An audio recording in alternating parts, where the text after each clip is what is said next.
안녕하세요. 제 이름은 이오키라고 합니다. 정말 큰일 날 뻔했던 제 이야기 좀 들어주세요. 3년.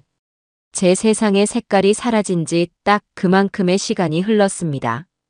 네모난 병실의 흰 벽과 푸른색 시트, 그리고 소독약 냄새가 제 하루의 전부였어요. 창밖으로 계절이 4번 바뀌는 동안에도 제 아들 재호는 단 한 번도 눈을 뜨지 못했습니다. 의사들은 희망을 버리라고 했지만 어미는 그리 쉽게 자식을 놓지 못하는 법이지요. 어머님, 잠시 눈 좀 붙이세요. 제가 재호 씨 곁에 있을게요.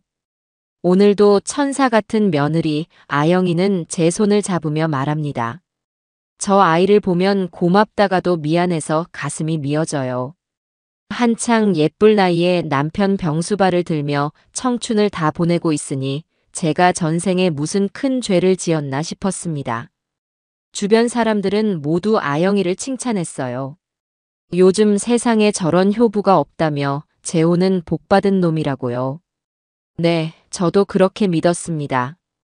이 지옥 같은 현실 속에서 아영이는 제 유일한 버팀목이자 위안이었으니까요. 아니야, 내가 괜찮아. 너가 어제 한숨도 못 잤잖아. 어서 가서 좀 쉬어. 제 말에 아영이는 금방이라도 눈물을 쏟을 것처럼 눈시울을 붉혔습니다. 가냘픈 어깨를 보니 안쓰러운 마음에 저도 모르게 손을 뻗어 등을 토닥여 주었어요. 아영이는 제 품에 잠시 기댔다가 재호의 이마에 입을 맞추고는 병실을 나섰습니다. 여보, 금방 다녀올게요. 엄마 말씀 잘 듣고 있어요. 죽은 듯 누워있는 아들에게 속삭이는 목소리가 어찌나 애틋한지 제 눈가도 뜨거워졌습니다. 끽 문이 닫히고 복도를 따라 아영이의 발소리가 멀어졌습니다. 저는 텅 빈 병실에 감도는 정적 속에서 무거운 한숨을 내쉬었어요. 다시 반복될 지긋지긋한 하루가 시작되는 순간이었죠.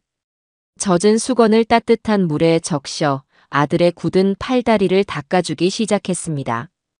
이 온기라도 전해지면 혹시라도 아들의 신경이 돌아오지 않을까 하는 헛된 기대를 품으면서요.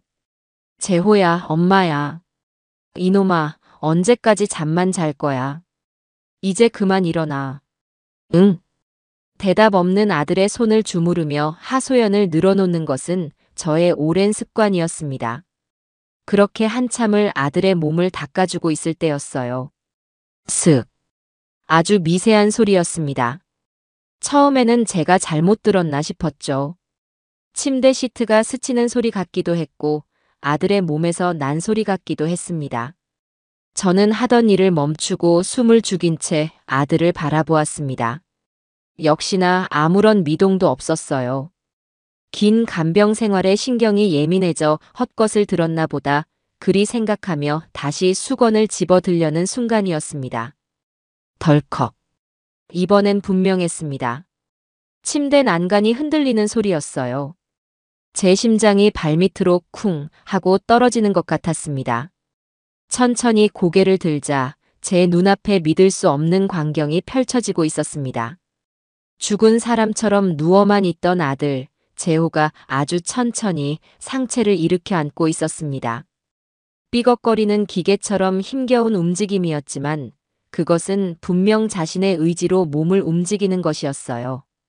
제 재호야? 목소리가 제대로 나오지 않았습니다. 저는 너무 놀라 손에 들고 있던 물컵을 바닥에 떨어뜨렸습니다. 쨍그랑. 요란한 소리를 내며 물컵이 깨졌지만 아들은 아랑곳하지 않았습니다. 3년 만에 처음으로 아들이 제 눈을 똑바로 마주 보았습니다. 예전에 총기 가득한 눈은 아니었지만 초점 없이 허공을 헤매던 그 눈빛이 아니었어요. 분명한 의지가 담긴 살아있는 사람의 눈이었습니다. 저는 이것이 꿈인지 현실인지 분간할 수 없었습니다. 혹시 내가 너무 힘들어 헛것을 보는 건가 싶어 제 볼을 세게 꼬집어 보았어요. 아릿한 통증이 느껴졌습니다. 꿈이 아니었어요. 제 아들이, 정말로 제 아들이 깨어난 겁니다. 엄마. 아들의 입에서 나온 3년 만의 첫 마디였습니다. 목이 완전히 잠겨 갈라지는 소리였지만 세상 그 어떤 소리보다 또렷하게 제 귀에 박혔습니다. 눈물이 왈칵 쏟아졌습니다. 의사가 기적은 없다고 했을 때도, 주변에서 이제 그만 포기하라고 했을 때도 꿋꿋하게 버텼는데 아들의 목소리 한마디에 그 모든 서름이 한꺼번에 터져 나왔어요. 그래, 아들. 엄마야. 정신이 드는 거야? 세상에, 하느님 감사합니다. 저는 아들에게 달려가 부서져라 끌어안고 오열했습니다. 하지만 아들은 저를 마주 안아주지 않았어요. 오히려 제 어깨를 살짝 밀어내며 다급하게 주변을 두리번거렸습니다. 그리고는 제 눈을 똑바로 보며 믿을 수 없는 다음 말을 내뱉었습니다. 엄마, 주하영 갔어? 순간 제 몸의 모든 움직임이 멈췄습니다. 눈물도 숨도 심장 박동마저 멎는 것 같았어요. 3년 만에 깨어난 아들의 첫 질문이 자신의 안부도 제 걱정도 아닌 아내의 부재 확인이라니. 저는 뭔가 잘못됐다는 것을 직감했습니다. 아들의 눈빛에는 기쁨이나 안도가 아닌 불안과 다급함, 그리고 설명할 수 없는 분노가 서려 있었어요. 그래, 아영이는 방금 보러 나갔는데, 근데 재호야, 너 정말. 제 말이 채 끝나기도 전에 아들은 침대에서 완전히 몸을 일으켜 바닥에 내려섰습니다. 3년을 누워있던 사람이라고는 믿기지 않을 만큼 비틀거리면서도 꼿꼿하게 두 발로 섰습니다. 그리고는 링거대를 붙잡고 창가로 다가가 아영이가 나간 방향을 확인하고 나서야 길고 거친 숨을 내쉬었습니다. 다행이다. 저는 그저 멍하니 서서 아들의 기이한 행동을 바라볼 수밖에 없었습니다. 제 머릿속은 온통 혼란으로 가득 찼어요. 아들이 깨어난 것은 분명 기적이고 기뻐할 일이지만 이 상황은 제가 상상하던 모습과는 너무나도 달랐습니다. 재호야, 이게 대체 어떻게 된 거야? 너 정말 괜찮은 거니? 의사 불러야지. 제가 허둥지둥 인터폰을 향해 달려가려 하자 아들이 제 팔을 붙잡았습니다. 앙상하게 마른 손이었지만 그 악력은 엄청났습니다. 안 돼, 엄마. 아무도 부르면 안 돼.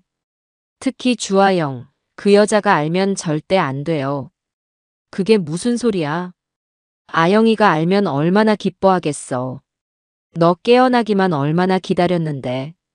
제 말에 아들은 피식 하고 웃었습니다. 그 웃음에는 경멸과 분노가 뒤섞여 있었어요. 기뻐한다고? 엄마, 내가 지난 몇 주 동안 어떤 지옥을 겪었는지 알아요? 아들은 저를 부축해 의자에 앉히고는 자신의 침대맡에 주저앉아 충격적인 이야기를 털어놓기 시작했습니다. 몇 주 전 기적적으로 의식이 돌아왔다고 합니다.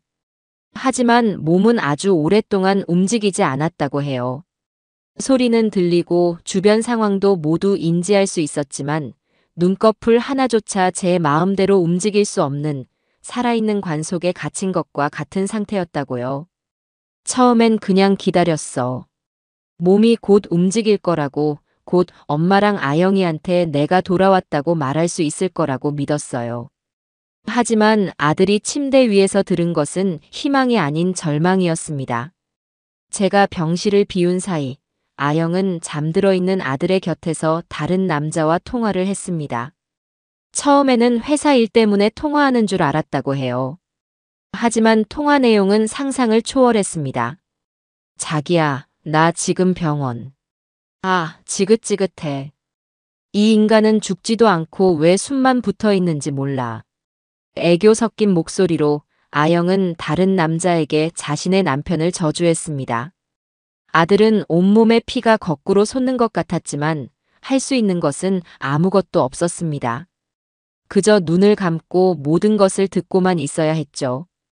그 남자가 박성준, 그 자식이었어. 내 하나뿐인 친구라고 믿었던 놈이요. 아영의 내연 남은 아들의 가장 친한 친구이자 사업 파트너였습니다. 그 둘은 제 아들이 누워있는 병실에서 버젓이 애정행각을 벌이고 아들의 재산을 어떻게 나눠 가질지 계획을 세웠습니다. 아영은 아들이 아직 살아있음에도 불구하고 그의 주식과 부동산을 처분하기 위해 서류를 위조하고 아들의 도장을 몰래 찍었습니다. 힘없이 축 늘어진 아들의 손을 잡고 마치 물건처럼 다루면서요. 엄마, 그 여자가 내 손을 잡고 도장을 찍을 때마다 나는 속으로 수천 번씩 소리를 질렀어. 안 된다고, 그만하라고. 하지만 내 목소리는 밖으로 나오지 않았어요. 그 여자는 내가 모든 걸 듣고 있다는 건 꿈에도 모른 채 내 귓가에 대고 이렇게 속삭였어. 여보, 이것만 정리되면 우리 빚도 다 갚고 당신 이름으로 좋은 일에도 기부할게. 하늘에서 보고 기뻐해줘. 라고. 저는 아들의 말을 듣는 내내 입을 다물 수 없었습니다. 제가 천사라고 믿었던 며느리의 실체는 악마 그 자체였습니다. 아들이 고통 속에서 모든 것을 듣고 있을 때 저는 그 악마의 손을 잡아주며 고맙다고 미안하다고 말했던 겁니다. 제 자신이 너무나 한심하고 원망스러워 견딜 수가 없었습니다. 그래서 기다렸어. 내가 섣불리 눈을 뜨면 저들이 날 정말로 죽일지도 모른다고 생각했어요. 증거도 없이 깨어나면 미친놈 취급만 받을 테니까. 그래서 엄마가 혼자 있을 때 아영이가 완전히 병실을 나간 것을 확인하고 움직인 거야. 엄마, 나 좀 도와줘. 저것들 전부 다 내 손으로 지옥에 쳐넣어야겠어. 아들은 제 앞에 무릎을 꿇고 애원했습니다. 그의 눈에서는 피눈물이 흐르는 것 같았어요. 3년간의 기다림 끝에 찾아온 기적은 더 끔찍한 지옥의 서막을 알리는 신호탄이었습니다. 제 아들의 고통과 제 어리석었던 믿음, 그리고 저 악마 같은 며느리를 향한 분노가 뒤섞여 제 온몸을 불태우기 시작했습니다. 눈물이 멎고 그 자리에는 차가운 결심만이 남았습니다. 이건 더 이상 간병이 아니에요. 지금부터 이건 전쟁입니다. 제 아들이 그 악마 같은 며느리가 나간 것을 확인하고서야 안도의 한숨을 내쉬었습니다. 저는 산산조각 난 유리와 바닥에 흥건한 물, 그리고 3년 만에 두 발로 땅을 딛고 서 있는 아들을 번갈아 보며 정신을 차리려 애썼어요. 지금은 울고 있을 때가 아니었습니다. 아영이가, 아니 그 여자가 언제 돌아올지 몰랐으니까요. 엄마, 일단 빨리 이거 치워야 해요. 재호가 다급하게 말하며 비틀거리는 몸으로 저를 도우려 했습니다. 저는 황급히 아들을 다시 침대에 앉혔습니다. 너는 가만히 있어. 아직 몸도 성치 않은데. 이건 엄마가 할게. 저는 떨리는 손으로 빗자루와 쓰레받기를 찾아 깨진 유리 조각들을 쓸어 담았습니다. 심장이 방망이질을 쳤어요. 아들이 깨어났다는 기쁨보다 이 끔찍한 비밀을 지켜야 한다는 공포가 더 크게 저를 짓눌렀습니다. 제가 바닥을 닦는 동안 재호는 다시 환자복을 갈아입고 침대에 누워 조금 전과는 비교도 할 수 없을 만큼 완벽한 식물인간의 모습으로 돌아갔습니다. 저 소름 끼치는 재능이 지난 몇 주간 아들을 지켜준 방패였을 거라고 생각하니 기가 막혔죠. 엄마, 나 괜찮아 보여요? 조금 전이랑 똑같아? 그래, 똑같다 아주. 누가 봐도 3년 내내 누워만 있던 사람 같아. 저는 마른 걸레로 바닥의 물기를 완전히 닦아낸 뒤 쓰레기를 병원 복도 끝에 있는 쓰레기통에 버리고 돌아왔습니다. 모든 증거를 인멸하고 나니 겨우 숨이 트이는 것 같았어요. 저는 재호의 침대 옆 의자에 주저앉아 아들의 얼굴을 가만히 들여다보았습니다. 두 눈을 감고 미동도 없는 모습. 하지만 이제 저는 압니다. 저 굳게 닫힌 눈꺼풀 뒤에서 아들의 의식은 그 어느 때보다 또렷하게 살아 숨쉬고 있다는 것을요. 재호야, 앞으로 어떻게 해야 할까? 저것들을 어떻게. 차마 말을 잇지 못하고 입술만 깨물었습니다. 분노가 치밀어 올라 목이 메어왔어요. 그때 아들의 손가락이 제 손등을 2번 톡톡 하고 두드렸습니다. 이게 무슨. 엄마, 내가 말 못할 때 1번은 응, 2번은 아니 그렇게 알아들어요. 아들은 입모양으로만 소리 없이 말했습니다. 저는 고개를 끄덕였어요. 우리만의 비밀 신호가 생긴 겁니다. 그때부터 우리는 소리 없는 대화를 나누기 시작했습니다. 아들은 지난 몇 주간 들었던 아영과 박성준의 대화를 하나도 빼놓지 않고 제게 알려주었습니다. 그들은 재호 명의의 증권 계좌를 해지해 현금화하고 강남에 있는 아파트를 처분할 계획을 세우고 있었습니다. 심지어 재호의 사망보험금 수령 시기를 앞당길 수 없는지 변호사에게 자문까지 구했다고 해요. 기가 막힌 것은 그 모든 계획을 세우는 장소가 바로 이 병실, 재호의 침대 옆이었다는 겁니다. 아영이는 마치 제가 식물인간 아들에게 일상을 이야기하듯 내연남에게 재산을 빼돌린 계획을 태연하게 속삭였습니다. 그 여자에게 재호는 이미 살아있는 사람이 아니었던 거죠. 그저 돈이 나오는 기계, 자신들의 미래를 위한 걸림돌에 불과했습니다. 이야기를 듣는 내내 저는 몇 번이나 주먹을 불끈 쥐었습니다. 당장이라도 아영이의 머리채를 잡고 이 모든 사실을 추궁하고 싶었지만 그럴 수 없었습니다. 재호의 말이 맞았어요.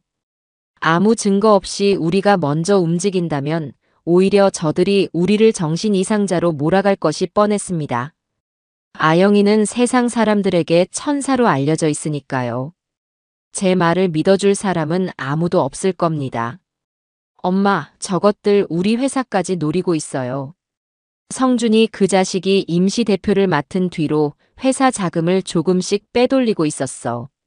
내가 모든 걸 듣고 있었어요. 재호의 입모양을 읽으며 저는 또 한 번 절망했습니다. 재호의 회사는 남편이 평생을 바쳐 일군 우리 가족의 모든 것이었습니다. 그걸 아들의 가장 친한 친구라는 놈이 며느리와 짜고 통째로 삼키려 하고 있었던 겁니다. 증거를 잡아야 해. 놈들이 나누는 대화를 녹음이라도 해야. 제가 중얼거리자 재호의 손가락이 제 손등을 한번 톡 하고 쳤습니다. 응이라는 뜻이었죠. 바로 그때였습니다. 복도에서 또각또각 익숙한 구두 소리가 들려왔습니다. 아영이었습니다. 재호는 반사적으로 눈을 감고 숨소리마저 죽였습니다. 저 역시 표정을 갈무리하고 피곤하고 수심 가득한 시어머니의 얼굴로 돌아가야만 했어요. 끼. 문이 열리고 아영이가 장바구니를 들고 들어왔습니다. 어머님, 저 왔어요. 과일 좀 사왔는데 깎아드릴까요? 환하게 웃는 얼굴. 자상한 목소리. 저는 저가면 뒤에 숨겨진 악마의 얼굴을 알기에 속이 울렁거리는 것을 억지로 참아야 했습니다. 만약 재호가 깨어나지 않았다면 저는 평생 저 얼굴에 속아 모든 것을 내주고 말았을 겁니다. 아니다, 힘들 텐데 그냥 둬. 너도 좀 앉아.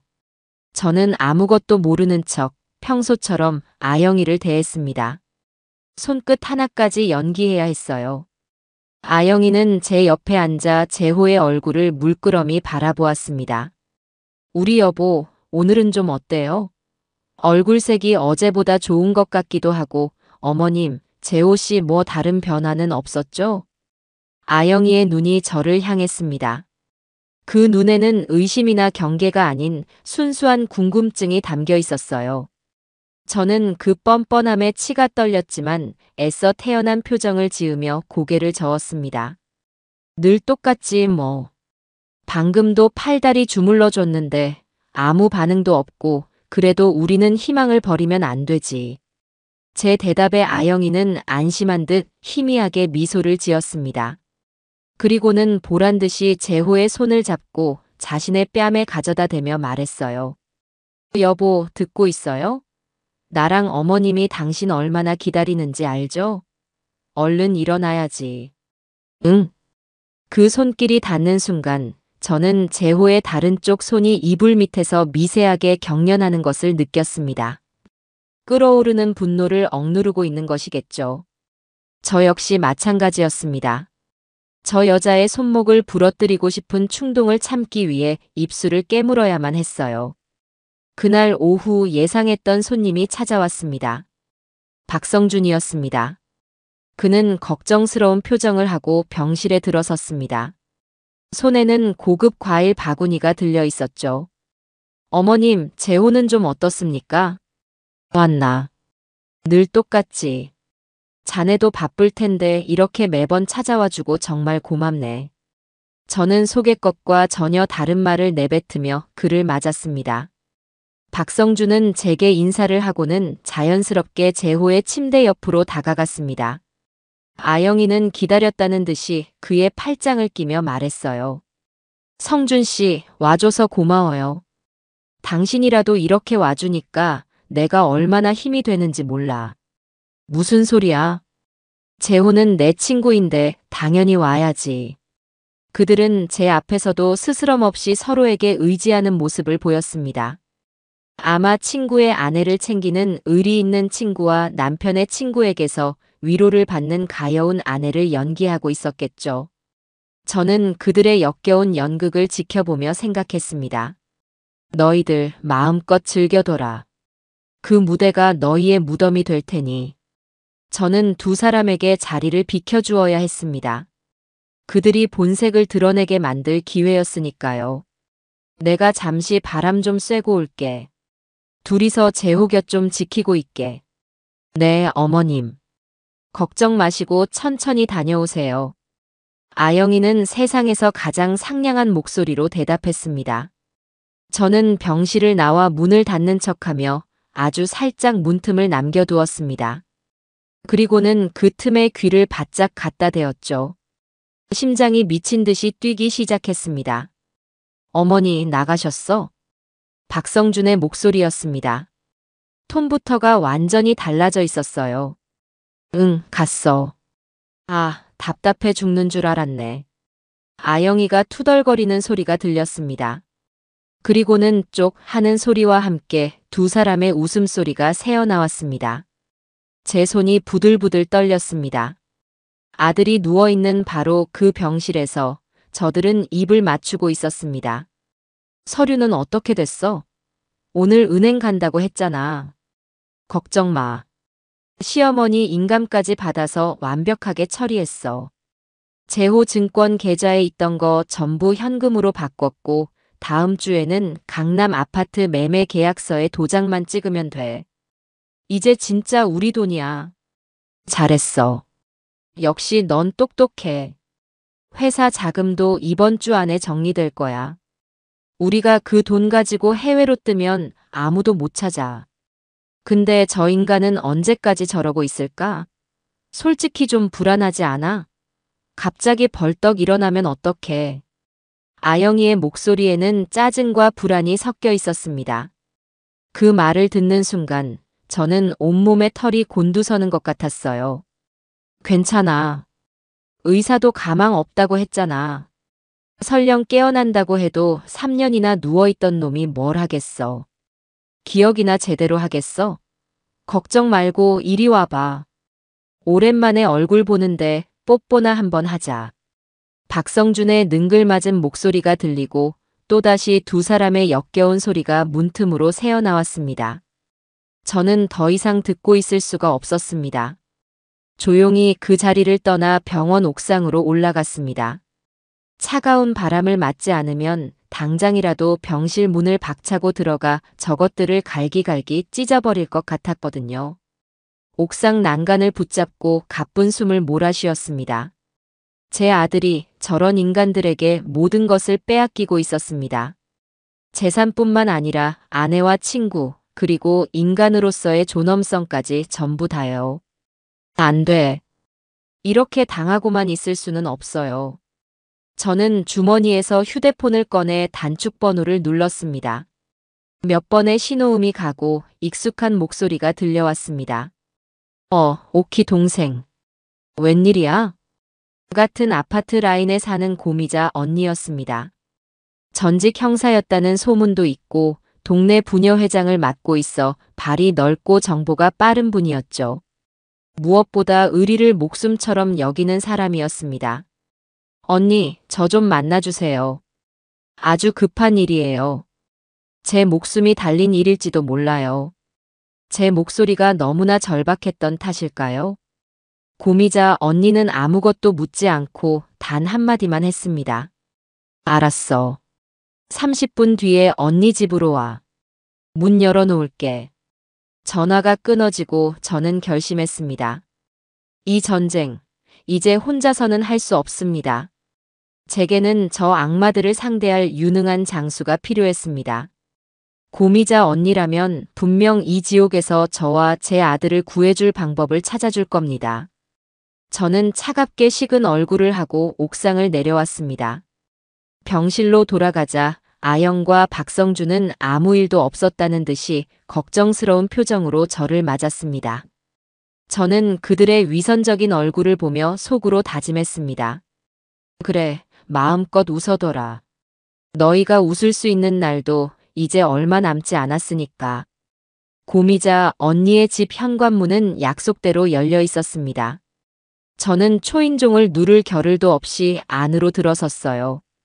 언니는 식탁에 앉아 저를 기다리고 있었습니다. 테이블 위에는 따뜻한 대추차 2잔이 놓여 있었죠. 저는 언니의 얼굴을 보자마자 참고 있던 눈물을 터뜨리고 말았습니다. 언니, 저 어떡해요? 저 정말 어떻게 해야 할지 모르겠어요. 언니는 아무 말 없이 저를 안아 등을 토닥여 주었습니다. 한참을 그렇게 울고 나서야 저는 겨우 마음을 추스르고 식탁 의자에 앉을 수 있었습니다. 자, 이거부터 마셔. 마음 좀 진정시키고 처음부터 끝까지. 하나도 빼놓지 말고 다 얘기해봐. 저는 떨리는 목소리로 지난 며칠간 겪었던 모든 일을 털어놓았습니다. 3년 만에 깨어난 아들, 아들이 들었던 며느리와 친구의 배신, 그리고 방금 전 병실에서 제가 직접 들었던 그들의 끔찍한 대화까지. 이야기를 하는 동안 고미자 언니의 표정은 점점 더 굳어져 갔습니다. 다 듣고 난 언니는 주먹으로 식탁을 내리쳤습니다. 이런 인간 말종만도 못한 것들. 아니, 짐승도지 새끼는 건드리지 않아. 어떻게 사람이 그럴 수가 있어. 언니는 제 일처럼 분노해 주었습니다. 그 모습에 저는 다시 한번 울컥했지만 이제는 울 때가 아니라는 것을 알았죠. 언니, 저 사람들이 제호 재산을 전부 빼돌리고 있어요. 제가 어떻게든 막아야 하는데 방법이 없어요. 제가 가진 건 아무것도 없어요. 아니, 동생. 왜 가진 게 없어? 가장 강력한 증인이 있잖아. 바로 네 아들. 하지만 재호는 아직 몸을 제대로 움직이지도 못해요. 그리고 저들이 눈을 시퍼렇게 뜨고 감시하고 있는데 재호가 깨어났다는 걸 알리면 알리지 말아야지. 당연히. 고미자 언니의 눈이 날카롭게 빛났습니다. 예사로운 동네 아주머니의 눈빛이 아니었어요. 예리한 칼날처럼 사건의 핵심을 꿰뚫어보는 듯한 눈이었습니다. 이건 단순한 불륜이나 재산 다툼이 아니야. 명백한 사기, 횡령, 그리고 사문서 위조까지 결합된 지능 범죄라고. 감정적으로 대응해서는 절대 못 이겨. 철저하게 증거를 모아서 법으로 저것들을 완벽하게 무너뜨려야 해. 언니의 말에 저는 정신이 번쩍 들었습니다. 맞아요. 제가 지금 해야 할 일은 분노하거나 슬퍼하는 것이 아니었습니다. 증거라니요? 어떤 증거를 말하는 거예요? 일단 그 작자들이 나누는 대화를 전부 녹음해야 해.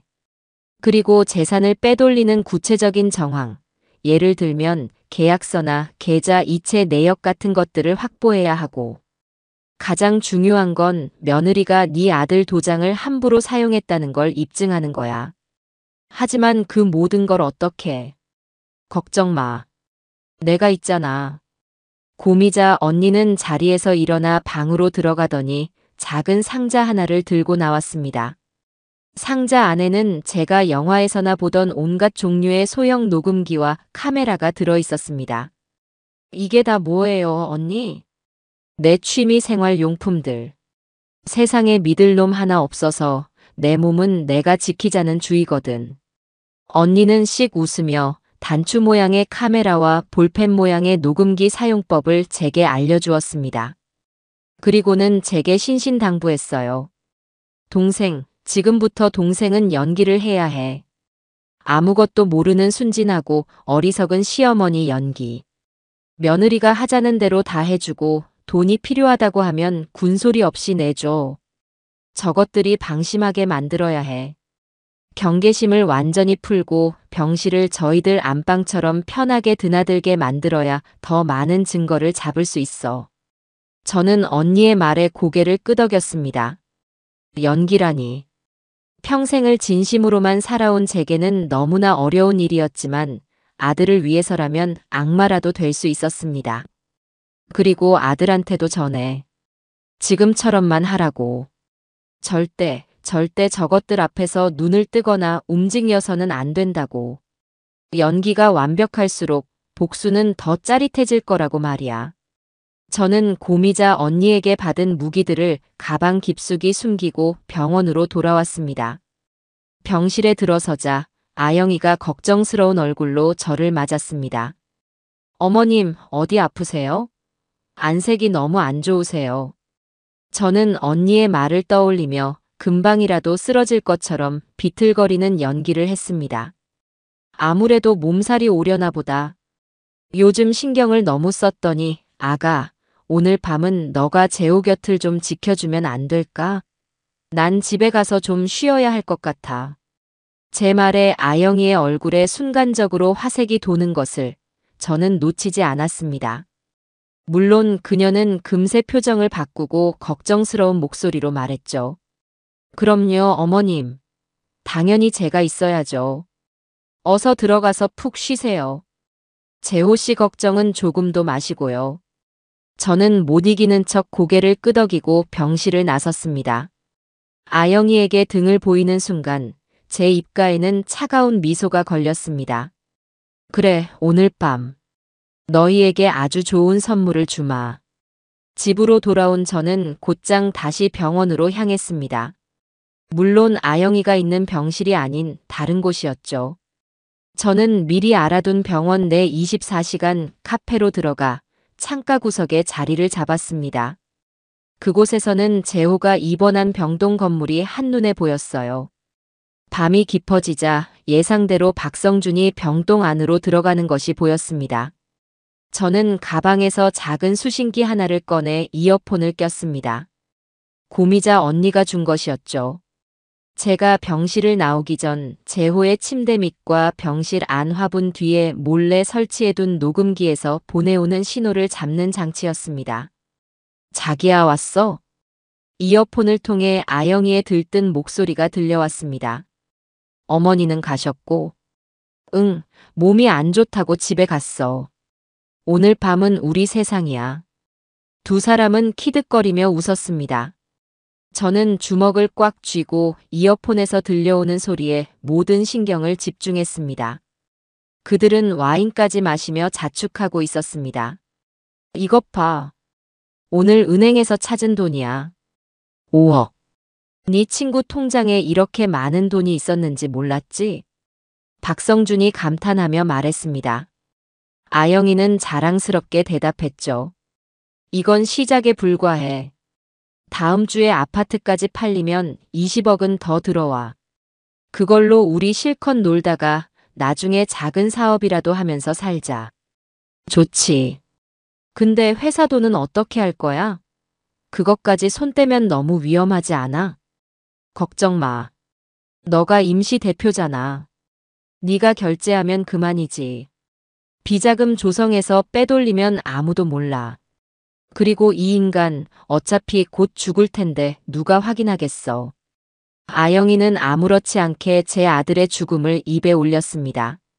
저는 입술을 깨물다 못해 피맛이 느껴지는 것 같았어요.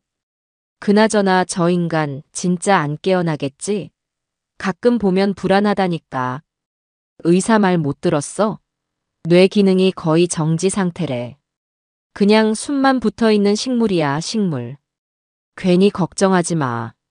자, 우리 미래를 위해서 건배. 그래, 건배. 두 사람의 와인잔이 부딪히는 소리가 제 귀를 날카롭게 파고들었습니다. 저는 이 모든 대화를 녹음하고 있다는 사실에 안도하면서도 심장이 갈기갈기 찢어지는 고통을 느껴야 했습니다.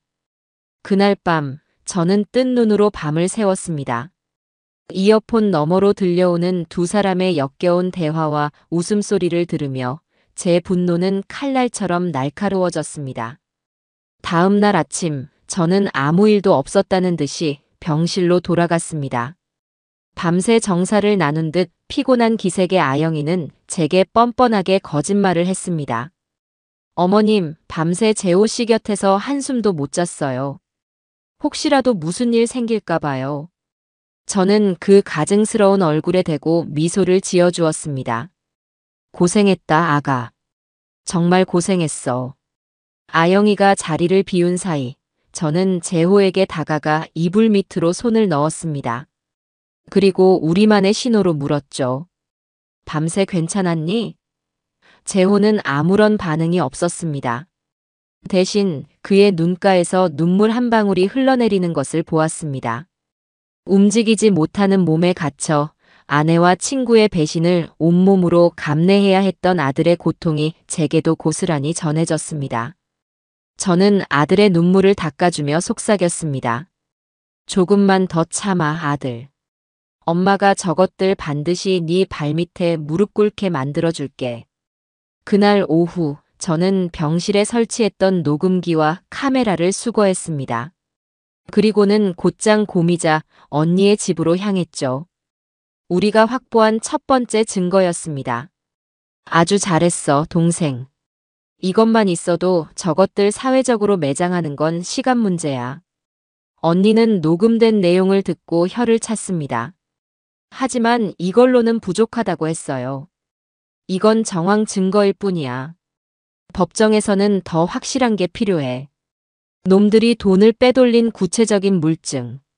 즉, 돈의 흐름을 잡아야 해. 돈의 흐름이요? 그래. 아영이가 네 아들 계좌에서 돈을 빼내서 어디로 옮겼는지. 그 흐름을 쫓아가면 저것들이 숨겨놓은 비자금 계좌를 찾아낼 수 있어. 그것만 찾으면 게임 끝이야. 하지만 은행 계좌를 저희가 어떻게 들여다볼 수 있을까요? 아영이는 이미 재호의 법적 대리인 행세를 하고 있었습니다. 저희가 은행에 가서 정보를 요구해봤자 문전박대당할 것이 뻔했죠. 방법이 아주 없는 건 아니야. 고미자 언니는 의미심장한 미소를 지었습니다. 내 전직이 뭐라고 했지, 동생? 형사요. 그래. 경찰에게는 합법적으로 계좌를 추적할 수 있는 권한이 있지. 물론 지금은 내가 경찰이 아니지만 나한테는 아직 빚진 사람이 좀 있거든. 언니는 어딘가로 전화를 걸었습니다. 저는 언니의 통화를 들으며 희망의 빛을 보았습니다. 어둡고 긴 터널의 끝에서 아주 희미하지만 분명한 빛이 보이기 시작했어요. 우리의 반격은 이제부터 시작이었습니다. 고미자 언니의 전화 한 통은 놀라운 결과를 가져왔습니다.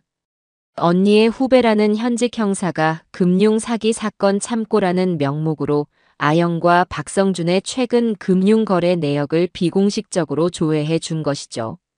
물론 불법적인 일이었지만 언니는 급할 땐 가끔 신호 위반도 해야 길을 빨리 가는 법이라며 저를 안심시켰습니다. 며칠 뒤 우리는 언니의 집에서 조회 결과를 받아볼 수 있었습니다. 서류에는 수많은 숫자와 이름들이 빼곡히 적혀 있었어요.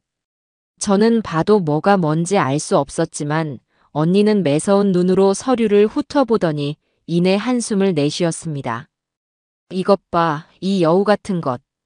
돈을 여러 사람 명의의 계좌로 쪼개서 보냈어. 전형적인 자금 세탁 수법이야. 추적을 피하려고 머리를 쓴 거지. 아영이는 재호의 계좌에서 빼낸 수억 원의 돈을 대여섯 개의 다른 계좌로 나누어 송금했습니다. 그 계좌들의 명의는 모두 아영이의 먼 친척이거나 지금은 연락이 끊긴 옛 친구들의 것이었어요. 아마 명의만 빌려주고 수수료를 챙겼겠죠. 하지만 꼬리가 길면 잡히는 법이지. 이 계좌들로 들어간 돈이 결국엔 한 곳으로 모이고 있어. 언니의 손가락이 서류의 한 부분을 가리켰습니다. 주 아르도스라는 이름의 법인 계좌였습니다. 낯선 이름의 회사였어요. 이 회사는 뭐죠, 언니? 페이퍼 컴퍼니. 즉 유령 회사야. 저것들이 돈을 숨기기 위해 만든 가짜 회사지. 대표는 박성준으로 되어 있지만 실소유주는 주하영일 거야. 저는 기가 막혀 말을 잃었습니다. 저 어린 것이 어떻게 저렇게 치밀하고 악랄한 계획을 세울 수 있었을까요? 평소 책 한 권 읽지 않고 쇼핑과 드라마에만 빠져 살던 모습은 모두 연기였던 겁니다. 자, 이제 우리의 목표는 정해졌어. 저 유령 회사를 치는 거야. 저 회사의 자금 흐름만 확보하면 저것들이 빼돌린 돈의 규모와 사용처를 전부 밝혀낼 수 있어. 하지만 어떻게? 박성준을 이용해야지. 고미자 언니의 눈이 다시 한번 빛났습니다. 저런 놈들은 의리가 없어. 자기 살 길을 위해서라면 언제든 서로를 배신하게 되어 있지. 우리가 그 배신의 판을 깔아주면 되는 거야. 언니의 작전은 이랬습니다. 먼저 제가 박성준에게 개인적으로 연락을 하는 겁니다. 그리고는 우리 제호 회사, 자네가 임시로 맡은 뒤로 실적이 영 좋지 않다던데 내가 아는 유능한 경영인에게 잠시 맡기는 게 어떻겠냐며 운을 띄우는 것이죠. 박성준은 당연히 길길이 날뛰며 반대할 겁니다. 자신의 돈줄이 끊길 위기니까요. 그때 제가 결정적인 한마디를 던지는 겁니다. 사실은 아영이가 먼저 나한테 부탁한 일이야. 자네 혼자서는 버거운 것 같다고 전문가의 도움이 필요할 것 같다고 하더군. 그 말을 들으면 박성준은 주하영이 자기를 배신하고 회사를 통째로 삼키려 한다고 의심하게 될 거야. 둘 사이에 불신의 씨앗이 심어지는 거지. 저는 언니의 계획에 감탄했습니다. 정말 완벽한 이관계였어요. 저는 그날 바로 박성준에게 전화를 걸었습니다. 언니가 짜준 각본대로 저는 불안하고 무지한 시어머니를 연기했습니다. 박 이사. 다름이 아니라 우리 제호 회사 말일세. 요즘 많이 어렵다는 소문이 들리던데 사실인가? 수화기 너머의 박성준은 잠시 당황하는 듯 했지만 이내 아무렇지 않은 척 대답했습니다. 아닙니다, 어머님. 누가 그런 말씀을 드렸는지 모르겠지만 회사 운영은 아주 잘 되고 있습니다. 걱정 마십시오. 그런가 하긴 자네가 얼마나 유능한데. 그런데 사실은 아영이가 나한테 그러더군. 자네 혼자 너무 힘들어 보인다고. 그래서 내가 아는 사람 중에 아주 유능한 경영인이 있는데 그 사람한테 잠시만 회사를 맡겨보는 게 어떻겠냐고 아영이도 그게 좋겠다고 하던데. 제 말이 끝나자 수화기 너머에서는 한동안 침묵이 흘렀습니다. 박성준이 지금 어떤 표정을 짓고 있을지 눈에 선했어요. 주하영 씨가 그랬다고요? 저 혼자서는 버겁다고요? 목소리가 아까와는 다르게 차갑게 가라앉아 있었습니다. 미끼를 문 것이죠. 그래. 자네 부담 덜어주려고 그런 거겠지. 아무튼 내가 그분이랑 한번 이야기해 볼 테니 그렇게 할게. 저는 제 말만 하고 전화를 끊어버렸습니다. 이제 박성준의 머릿속은 온통 주하영에 대한 의심과 배신감으로 가득 차 있을 겁니다. 작전은 정확히 맞아떨어졌습니다. 그날 밤 병실에 설치된 녹음기를 통해 두 사람이 격렬하게 다투는 소리가 들려왔습니다. 너 대체 무슨 꿍꿍이야? 어머니한테 경영인을 새로 구하겠다고 말했다며? 이제 와서 나를 버리고 회사를 혼자 먹겠다 이거야? 무슨 소리야? 난 그런 말 한 적 없어. 어머님이 갑자기 그런 말씀을 하시길래 나도 얼마나 놀랐는데. 시치미 떼지 마. 내가 모를 줄 알아? 너 처음부터 나를 이용만 하고 돈만 챙기면 버릴 생각이었지? 너야말로 제호 돈만 보고 나한테 접근한 거 아니었어? 서로를 향한 욕설과 비난이 오갔습니다. 견고해 보였던 그들의 범죄 동맹에 균열이 가기 시작한 겁니다. 저는 녹음 내용을 들으며 통쾌함에 미소를 지었습니다. 며칠 뒤 고미자 언니는 다음 작전을 개시했습니다.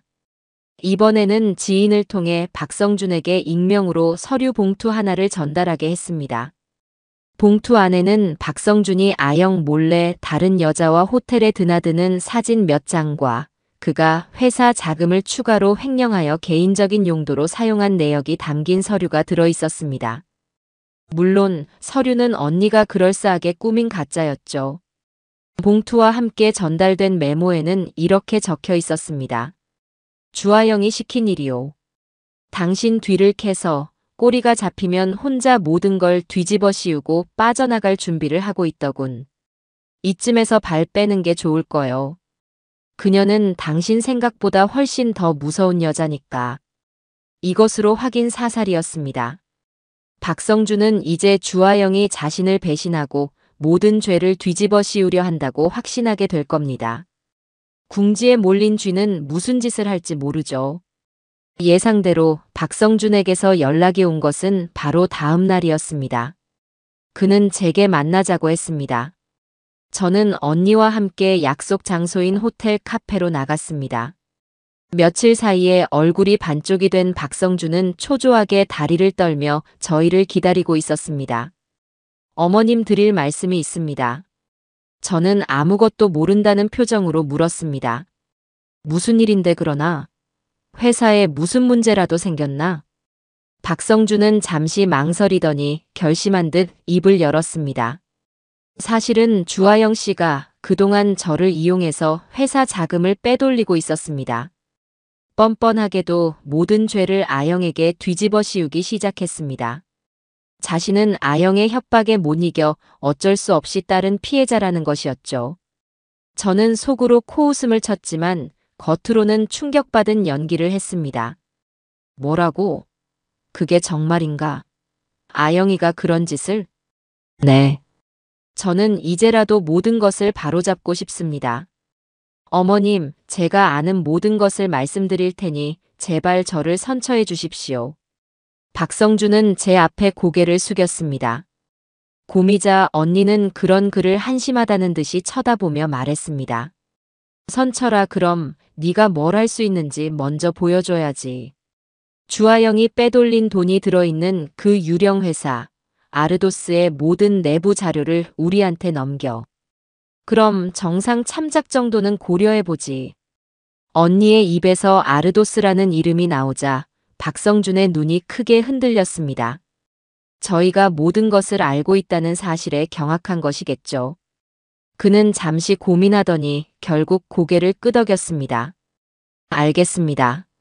내일 바로 넘겨드리겠습니다. 다음 날 박성준은 약속대로 USB 하나를 제게 건넸습니다. USB 안에는 아르도스의 설립 서류부터 시작해 그동안의 모든 자금 입출금 내역과 장부가 고스란히 담겨 있었습니다. 아영과 박성준이 제 아들의 돈으로 얼마나 호의호식하며 법망을 교묘하게 빠져나가려 했는지 그 모든 증거가 담겨 있었죠. 이제 모든 증거는 모였습니다. 대화 녹음 파일, 돈의 흐름을 증명하는 계좌 내역, 그리고 범죄의 몸통인 유령 회사의 내부 자료까지. 이제 남은 것은 저 악마 같은 며느리의 숨통을 끊어놓을 마지막 무대를 준비하는 것뿐이었습니다. 저는 그날 밤 병실에 누워있는 재호의 손을 잡고 속삭였습니다. 아들, 이제 곧 끝이야. 너를 지옥으로 몰아넣었던 저것들에게 똑같은 지옥을 선물해 줄게. 아주 조금만 더 기다려. 재호의 손가락이 제 손등을 한번 톡 하고 쳤습니다. 그 어느 때보다 강하고 단단한 신호였습니다. 우리의 길고 길었던 연극이 이제 곧 클라이맥스를 향해 달려가고 있었습니다. 박성준이 건넨 USB는 판도라의 상자였습니다. 고미자 언니의 노트북에 그것을 연결하고 파일을 열었을 때 저는 제 눈을 의심해야 했어요. 그 안에는 단순한 입출금 내역만 들어있는 것이 아니었습니다. 아영과 박성준 두 사람이 얼마나 치밀하고 악랄하게 제 아들과 회사를 무너뜨리려 했는지 그 모든 과정이 담긴 범죄의 연대기나 다름없었죠. 주 아르도스라는 유령 회사는 설립부터 철저히 자금 세탁을 목적으로 만들어졌습니다. 서류상으로는 해외 명품을 수입하는 무역회사로 꾸며져 있었지만 실제로는 단 한 건의 거래도 존재하지 않았어요. 오직 재호의 개인 계좌와 회사법인 계좌에서 흘러나온 돈이 그곳으로 모이고 있었을 뿐입니다.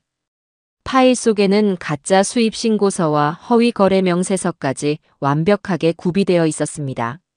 만약 누군가 의심을 품고 들여다보더라도 정상적인 회사처럼 보이게 하려는 속셈이었죠. 이것들 봐라. 완전 전문가 솜씨인데? 박성준, 그놈이 이런 데는 머리가 비상하게 돌아갔나 보군. 고미자 언니가 혀를 차며 말했습니다.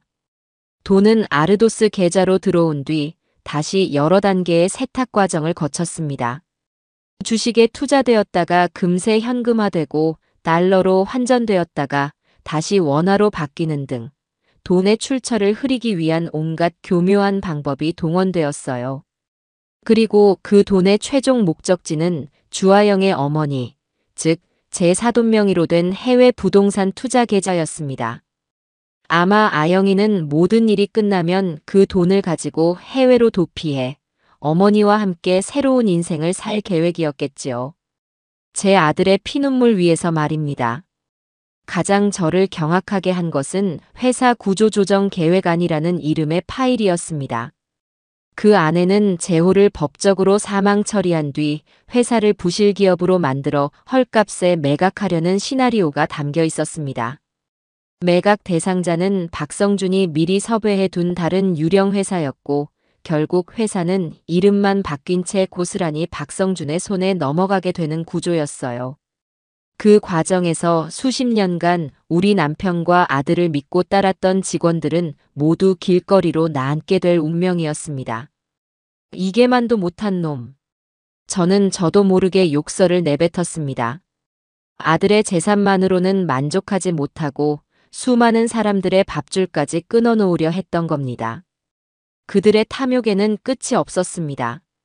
동생, 이제 이걸 어떻게 써먹을지 결정해야 해.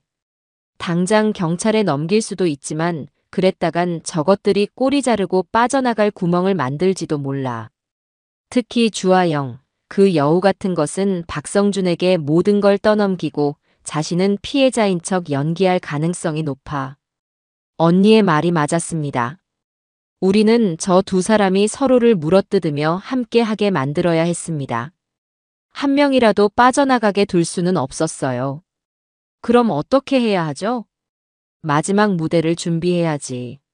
저것들이 이 모든 증거 앞에서 스스로 죄를 자백하게 만들 완벽한 무대. 그리고 그 무대의 주인공은 바로 네 아들, 재호가 되어야 해. 그날 이후 저의 연기는 한층 더 깊어졌습니다.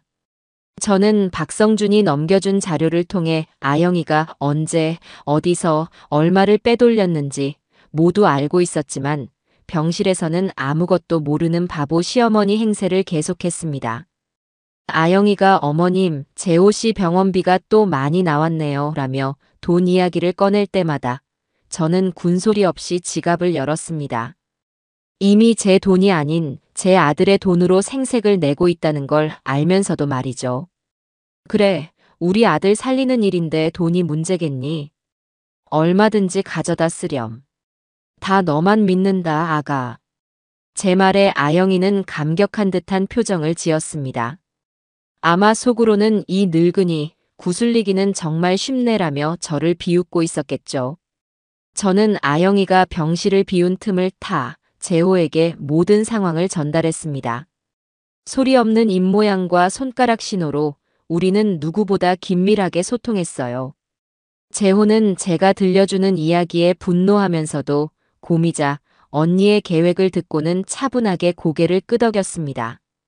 아들의 눈빛은 예전처럼 분노로만 가득 차 있지 않았습니다. 차갑고 냉철한 사냥을 앞둔 맹수의 눈빛이 되어 있었어요. 우리의 마지막 무대를 위해 저는 가장 중요한 미끼를 던져야 했습니다. 바로 존엄사 카드였죠. 그것은 제게도 너무나 고통스러운 연기였습니다. 아들이 멀쩡히 깨어있다는 걸 알면서 아들을 포기하는 엄마 역할을 해야 했으니까요.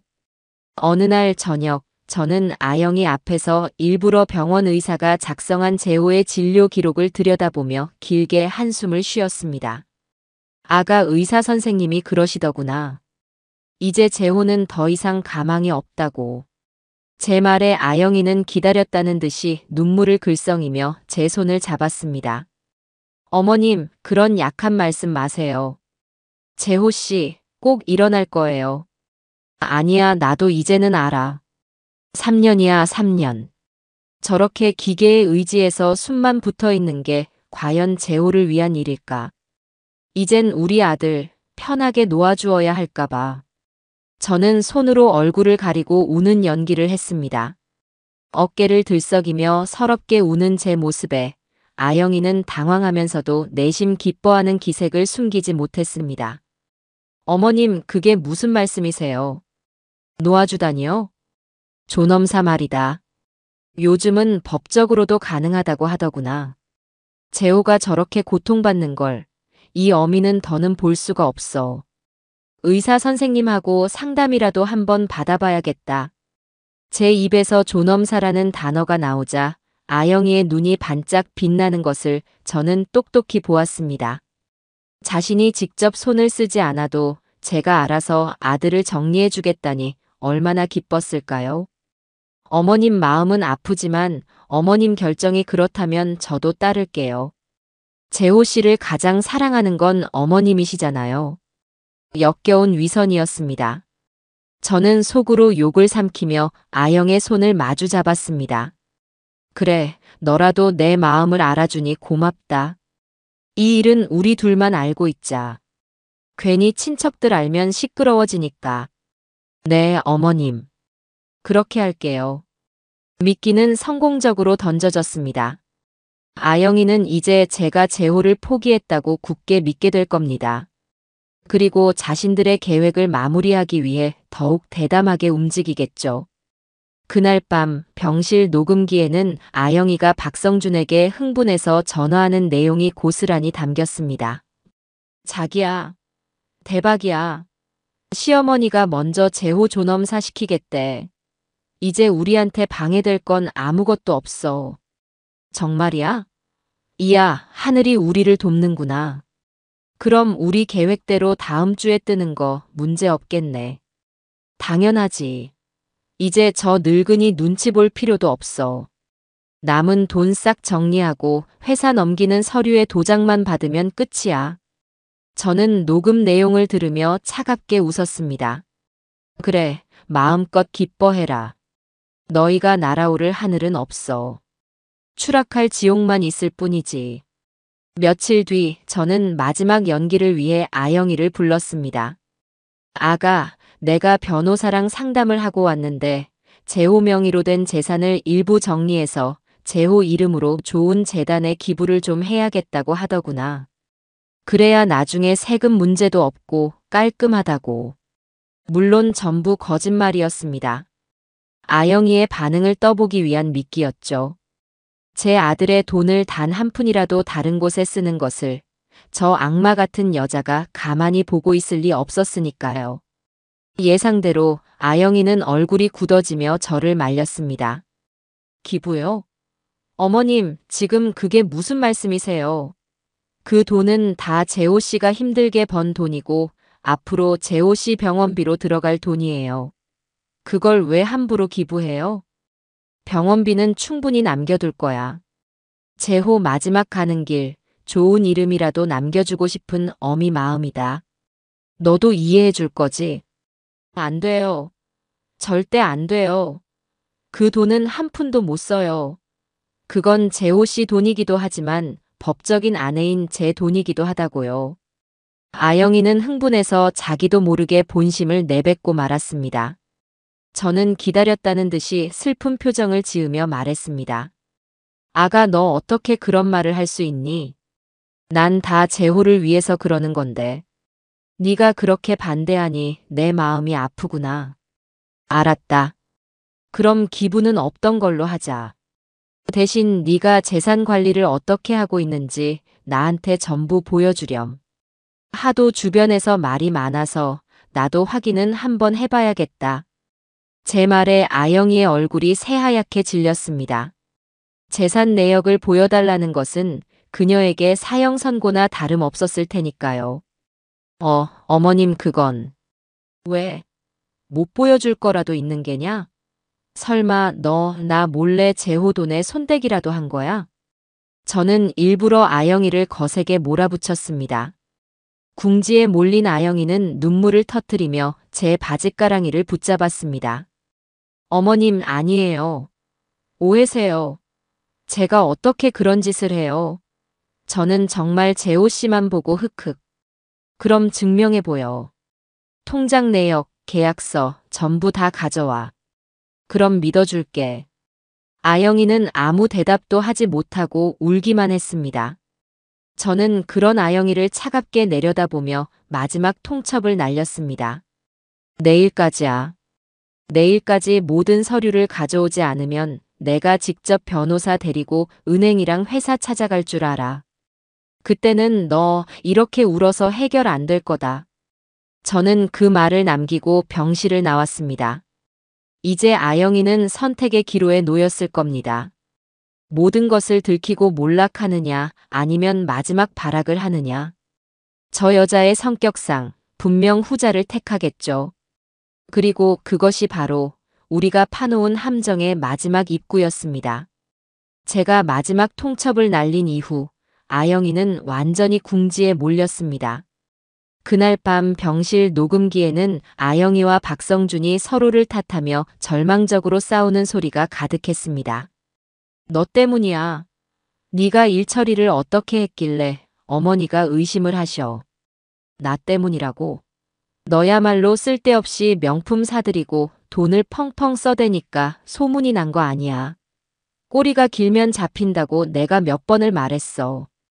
이제 와서 남 탓하지 마. 그래서 이제 어쩔 건데? 내일 모레가 출국인데 여기서 모든 게 끝장나게 생겼잖아. 두 사람의 고성과 비명이 오갔습니다.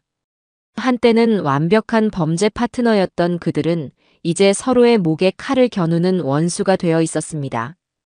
저는 그들의 자멸을 지켜보며 다음 단계를 준비했습니다. 다음 날 아침, 저는 아영이에게 전화를 걸었습니다. 목소리는 최대한 부드럽게 하지만 단호하게 말했죠. 아가, 서류는 준비됐니? 오늘 오후에 변호사랑 같이 병원으로 가마. 수화기 너머의 아영이는 잠시 말이 없었습니다. 그러더니 떨리는 목소리로 대답했어요. 네, 어머님. 준비했어요. 그런데 그 전에 저희끼리 먼저 만나서 이야기하면 안 될까요? 변호사님까지 오시는 건 좀. 왜? 껄끄러운 거라도 있는 게냐? 아니에요. 절대 그런 게 아니라 그냥 가족끼리 조용히 해결하고 싶어서요. 오늘 저녁에 집에서 뵙고 전부 다 말씀드릴게요. 제가 저녁 식사 준비해 놓을게요. 집이라는 말에 저는 속으로 미소를 지었습니다. 병원에는 다른 눈들이 많으니 자신들에게 익숙하고 안전한 장소에서 저를 구슬리거나 협박할 생각인 거겠죠. 완벽한 시나리오였습니다. 그래, 알겠다. 그럼 오늘 저녁 7시에 집으로 가지. 전화를 끊고 저는 곧바로 고미자 언니에게 연락했습니다. 언니, 미끼를 물었어요. 오늘 저녁에 집에서 보자고 하네요. 잘 됐군. 그럼 우리도 마지막 손님들을 초대해야지. 동생, 오늘 저녁은 아주 시끄럽고 화려한 파티가 될 거야. 그날 오후 저는 재호의 병실을 찾아 마지막 작전 지시를 내렸습니다. 재호는 그동안 제가 몰래 가져다 준 영양식과 간이 운동기구 덕분에 3년을 누워있던 사람이라고는 믿기지 않을 정도로 기력을 회복한 상태였습니다. 물론 아영이 앞에서는 여전히 손가락 하나 까딱 못하는 환자였지만요. 아들, 오늘 밤이야. 오늘 밤 이 모든 지긋지긋한 연극이 끝날 거야. 준비됐지? 재호는 말없이 제 손을 힘껏 잡았습니다. 그 강한 악력에서 아들의 굳은 결의가 느껴졌습니다. 저녁 7시. 저는 고미자 언니와 함께 재호와 아영이의 신혼집이었던 아파트로 향했습니다. 언니는 친한 이모 역할을 맡아 제 옆을 지켰습니다. 초인종을 누르자 아영이가 애써 미소를 지으며 저희를 맞았습니다. 하지만 그 눈은 불안감으로 심하게 흔들리고 있었죠. 어머님 오셨어요. 이모님도 오셨네요. 집 안에는 박성준도 와 있었습니다. 두 사람은 마치 아무 일도 없었다는 듯이 저희를 위해 진수성찬을 차려놓았습니다. 하지만 그 화려한 음식에서는 어쩐지 불길한 냄새가 나는 것 같았어요. 자, 우선 식사부터 하시죠. 제가 어머님이랑 이모님 좋아하시는 걸로만 준비했어요. 아영이는 상냥하게 말하며 제게 음식을 권했습니다. 저는 고개를 저었습니다. 아니, 밥 먹을 생각 없다. 서류나 먼저 보자꾸나. 그거 보지 않고서는 밥이 목구멍으로 넘어갈 것 같지가 않아서. 제 단호한 말에 식탁의 분위기는 순식간에 차갑게 얼어붙었습니다. 박성준과 아영은 서로 눈치를 보더니 박성준이 먼저 입을 열었습니다. 어머님, 사실은 저희가 드릴 말씀이 있습니다. 그동안 정말 죄송했습니다. 그는 자리에서 일어나 제 앞에 무릎을 꿇었습니다. 아영이도 따라서 무릎을 꿇었죠. 저희가 잠시 돈에 눈이 멀어 큰 실수를 저질렀습니다. 하지만 제호 재산에 손을 댄 건 정말 어쩔 수 없었습니다. 회사가 너무 어려워서 제호를 살리기 위해서였습니다. 박성준은 눈물까지 흘리며 열연을 펼쳤습니다. 모든 죄를 인정하는 척하면서도 결국에는 회사를 위해, 친구를 위해 한 일이라며 자신들의 행동을 미화하려 했습니다. 아영이는 옆에서 흐느끼며 맞장구를 쳤습니다. 맞아요, 어머님. 저희 정말 제호 씨 살리려고 그랬어요. 횡령이라니요, 당치도 않아요. 저희 돈은 한 푼도 안 썼어요. 전부 회사 빚 갚고 제호 씨 병원비로 썼어요. 저는 그들의 뻔뻔한 연극을 말없이 지켜보았습니다. 고미자 언니는 팔짱을 낀 채 재미있는 연극을 보는 관객처럼 입가에 냉소를 머금고 있었죠. 그래서 너희는 죄가 없다는 말이냐? 제가 차갑게 묻자 두 사람은 잠시 머뭇거렸습니다. 죄가 없다는 게 아니라 저희도 잘못한 건 알지만 어머님이 생각하시는 그런 악의적인 의도는 정말 아니었다는 겁니다. 그러니 제발 저희 한 번만 용서해 주십시오. 빼돌린 돈은 저희가 평생 일해서 갚겠습니다. 박성준은 제 발밑에 엎드려 애원했습니다. 마지막까지 동정심의 호소에 빠져나가려는 속셈이었죠. 하지만 그들의 연극은 여기까지였습니다. 저는 자리에서 일어나 거실에 있는 대형 TV를 켰습니다. 그리고는 제가 미리 준비해온 USB를 연결했어요. 너희가 평생 일해서 갚겠다고? 어디 너희가 무슨 짓을 했는지 직접 보면서 얘기해 볼까? TV 화면이 켜지고 가장 먼저 나온 것은 병실 몰래카메라 영상이었습니다. 자기야, 시어머니가 먼저 제호 존엄사 시키겠대. 이제 우리한테 방해될 건 아무것도 없어. 흥분해서 소리치는 아영이의 목소리가 거실에 울려 퍼졌습니다. 아영과 박성준의 얼굴이 사색이 되었습니다. 이게 뭐야? 영상은 계속해서 재생되었습니다. 두 사람이 병실에서 와인을 마시며 재산을 나눠 가질 계획을 세우는 장면, 박성준이 아영에게 회사를 통째로 넘겨주겠다고 약속하는 장면, 그리고 아영이가 저 인간 그냥 조용히 죽어주지라며 제 아들을 저주하는 장면까지. 그들의 모든 민낯이 적나라하게 드러났습니다. 어떻게 이런 걸. 말도 안 돼. 아영이는 믿을 수 없다는 듯 TV 화면과 저를 번갈아 보며 뒷걸음질 쳤습니다. 박성준은 이미 모든 것을 포기한 듯 바닥에 주저앉아 머리를 감싸 쥐었습니다. 하지만 이게 끝이 아니었습니다. 다음 화면에는 주 아르도스의 내부 자료가 떴습니다. 수십억 원의 돈이 세탁되는 과정과 그 돈이 결국 아영이 어머니의 해외 계좌로 흘러 들어간 내역까지. 빼도 박도 못하는 완벽한 증거였습니다. 이제 할 말 있니? 너희가 회사를 살리기 위해, 내 아들을 살리기 위해 이런 짓을 했다고? 이래도 그런 뻔뻔한 거짓말이 나와? 제가 소리치자 아영이는 갑자기 이성을 잃고 제게 달려들었습니다. 이게 다 너 때문이야. 네 아들만 없었으면 네 늙은이만 없었으면 내 인생은 완벽했다고. 악에 받쳐 소리치는 아영이의 손이 제 머리채를 잡으려는 순간이었습니다. 그 더러운 손, 당장 치우지 못해? 거실에 아주 낮고 차가운 목소리가 울려 퍼졌습니다. 그 목소리는 분명 제 아들, 재호의 목소리였습니다. 모두의 시선이 현관문으로 향했습니다. 문이 열리고 그곳에는 죽은 줄로만 알았던, 식물인간인 줄로만 알았던 제 아들, 김재호가 두 발로 꼿꼿이 서 있었습니다. 시간이 멈췄습니다. 거실의 모든 소음이 거짓말처럼 사라지고 오직 제 아들 재호의 존재만이 공간을 가득 채우고 있었어요. 아영과 박성준은 마치 유령이라도 본 것처럼 입을 벌린 채 그 자리에서 완전히 굳어버렸습니다. 3년을 침대에 누워 꼼짝도 못하던 사람이 지금 자기들 눈앞에 두 발로 서 있었으니 그 충격이 오죽했을까요?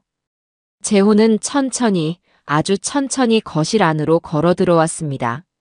한 걸음, 한 걸음 내디딜 때마다 아영과 박성준은 그만큼 뒤로 물러났습니다.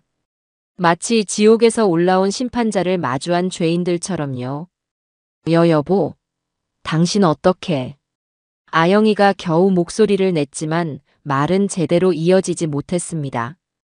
재호는 그런 아영을 경멸이 가득한 눈으로 쳐다보며 차갑게 말했습니다.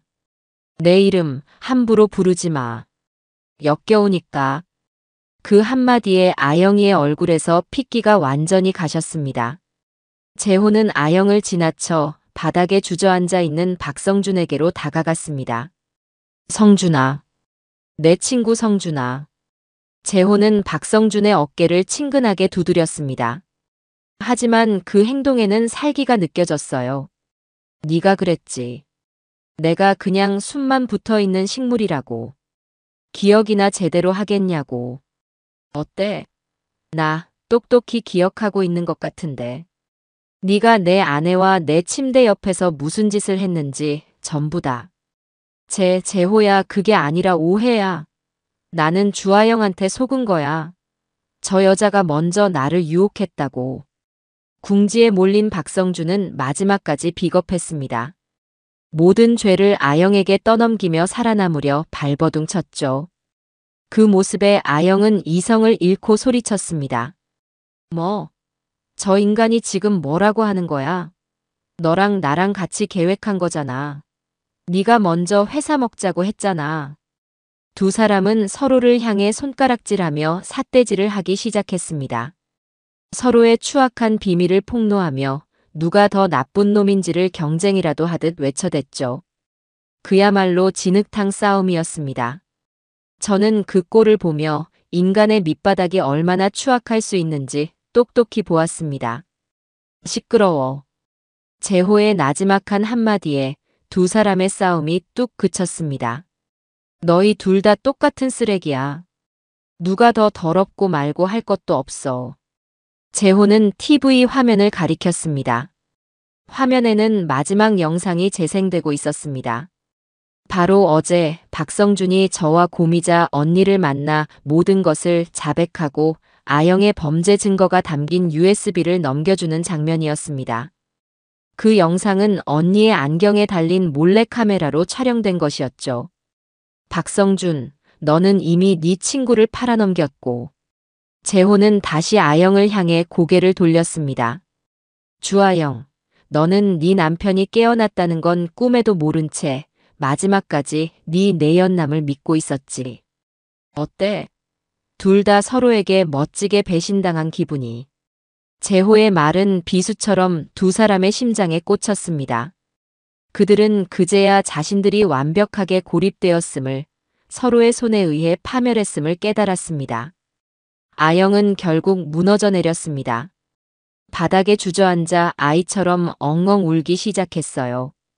잘못했어요, 여보. 내가 다 잘못했어요. 제발 한 번만 용서해줘요. 네. 시키는 건 뭐든지 다 할게요. 용서. 재호는 코웃음을 쳤습니다. 그 말은 나한테 할 게 아니라 법정에서 판사한테 가서 해. 아, 물론 그 전에 너희를 애타게 기다리는 손님들이 좀 있어. 재호의 말이 끝나기 무섭게 현관문이 다시 열렸습니다. 그리고 그곳으로 경찰 제복을 입은 남자 2명이 들어섰습니다. 그들 뒤에는 고미자 언니의 후배라는 그 형사도 서 있었죠. 주하영 씨, 박성준 씨. 사기 및 횡령, 사문서 위조 혐의로 2분을 체포합니다. 변호사를 선임할 수 있으며 묵비권을 행사할 수 있습니다. 형사가 미란다 원칙을 고지하며 2사람에게 수갑을 채웠습니다. 아영과 박성준은 아무런 저항도 하지 못했습니다. 아니, 할 기력조차 남아있지 않았겠죠. 그들의 화려했던 범죄 연극이 가장 비참한 방식으로 막을 내리는 순간이었습니다. 경찰에 끌려나가던 아영이가 마지막으로 저를 돌아보았습니다. 그녀의 눈에는 눈물 대신 섬뜩한 증오가 담겨 있었습니다. 당신 다 알고 있었지. 처음부터 다 알고 우리를 가지고 논 거지. 이 악마 같은 늙은이. 저는 그런 아영이를 향해 제 인생에서 가장 차갑고 아름다운 미소를 지어 보였습니다. 그래, 다 알고 있었단다. 네가 내 아들 침대 옆에서 다른 놈이랑 뒹굴 때도, 내 앞에서 가증스러운 눈물을 흘릴 때도. 그리고 나는 매일 밤 기도했지. 너희가 지금처럼 내 앞에서 무릎 꿇고 파멸하게 해달라고. 내 기도가 오늘 드디어 이루어졌구나. 제 말에 아영이는 절규하며 경찰의 손에 이끌려 집 밖으로 사라졌습니다. 박성준 역시 고개를 푹 숙인 채 죄인처럼 끌려나갔습니다. 모든 것이 끝났습니다. 폭풍이 휩쓸고 지나간 거실에는 저와 재호, 그리고 고미자, 언니만이 남아 있었습니다. 재호는 긴장이 풀린 듯 다리에 힘이 풀려 휘청거렸습니다. 제가 달려가 아들의 몸을 부축했습니다. 아들 괜찮아? 괜찮은 거야? 네, 엄마. 괜찮아요. 이제 정말 다 끝났어요. 재호는 제 어깨에 기대어 참았던 숨을 몰아쉬었습니다. 그동안 아들을 짓눌렀던 거대한 무게가 드디어 사라진 것 같았습니다. 고미자 언니는 그런 저희 모자를 보며 따뜻하게 웃어주었습니다. 아주 멋진 무대였어. 2사람 다 최고의 배우였다고. 언니의 칭찬에 저와 재호는 마주보며 희미하게 웃었습니다. 길고 길었던 지옥 같았던 연극이 드디어 막을 내렸습니다. 커튼이 내려오고 조명이 꺼진 무대 위에는 상처받았지만 결국 승리한 2사람만이 남아 있었습니다. 이제 남은 것은 이 모든 상처를 보듬고 새로운 막을 올리는 것뿐이었습니다. 우리의 진짜 인생은 이제부터가 시작이었습니다. 악몽 같던 밤이 지나고 아침이 밝았습니다. 하지만 제게는 그날의 태양이 마치 길고 길었던 전쟁의 승리를 알리는 축포처럼 느껴졌어요. 아영과 박성준이 체포된 후 집안에 남은 것은 그들이 차렸던 화려한 음식과 처참하게 깨져버린 그들의 탐욕뿐이었습니다. 저와 재호, 그리고 고미자, 언니는 밤새 한숨도 자지 않았습니다. 잠을 잘 수가 없었죠. 그동안 겪었던 일들을 복기하고 앞으로의 일을 의논하느라 시간 가는 줄 몰랐습니다.